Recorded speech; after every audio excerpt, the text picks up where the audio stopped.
ये सवाल SSC CGL 2024 में आया। आप देखना इस सवाल को, और ऐसे एक नहीं, मैं तमाम सवाल है।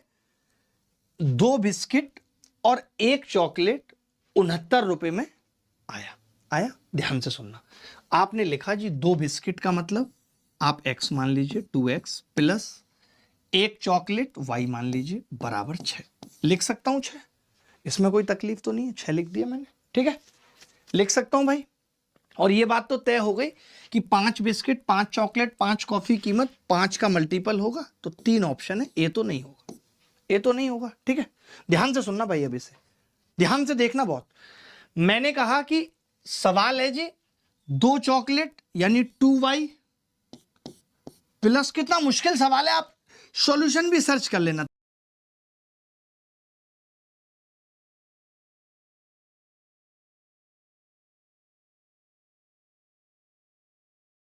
3z बराबर कितना है 7 और 2 9 यानी 1।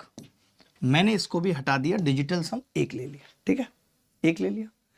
फिर आपने कहा 3 बिस्किट यानी 3x प्लस 3x प्लस कितना हो गया 4 चॉकलेट, 4 चॉकलेट का मतलब 4y और 2 कप कॉफी, कॉफी का मतलब कितना हो गया 2z बराबर, आप भी लगाओ साथ में, 9 हटा दिया हमने, कितना हो गया 4। यहां तक किसी को दिक्कत आई है लिखने में? 2x plus y 6, 2y plus 3z बराबर 1, 3x plus 4y plus 2z बराबर 4। ये सब है या नहीं? इसके अलावा मुझे बताओ कोई दिक्कत है तो। आपने कहा जी नहीं है कोई दिक्कत। अब समझना, ध्यान से समझना भाई, सुनो मैं ये कह रहा हूं दुर्गा साहब, हम इसमें डिजिटल सम भी लगाएंगे, बेबी डिजिटल सम। आपको क्या क्या चाहिए? 5 चॉकलेट 5 बिस्किट, तो मैंने कहा अगर मैं इसको जोड़ दूं 3x और 2x तो आपने कहा 5x आ रहा है, बहुत बढ़िया। मैंने कहा अगर 4y और y को जोड़ दूं तो आपने कहा 5y आ रहा है, वाह। मैंने कहा 2z और 3z को जोड़ दूं तो 5z आ रहा है बराबर 6 और 4 10 और 1 11, 11 मतलब 2।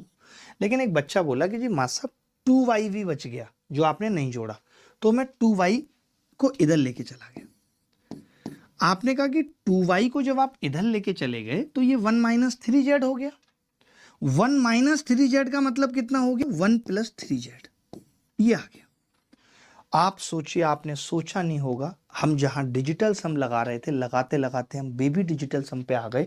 हमें ये चीज समझ में आ गई कि भाई 5x 5y 5z की जो वैल्यू है वो 3 से भाग करने पे 1 बचना चाहिए, यानी बेबी डिजिटल सम 1 आना चाहिए। आपने कहा 7 5 12 3 15 कट रहा है 3 से। आपने कहा 5 और 5 10 और 3 13 1 आ रहा है, उत्तर हो सकता है। आपने कहा 1 कट रहा है, नहीं। ये ऐसे सवाल हैं कि अगर आप इनमें ये डिजिटल सम और बेबी डिजिटल सम लगाने लगे तो ये सवाल खत्म हो जाएंगे।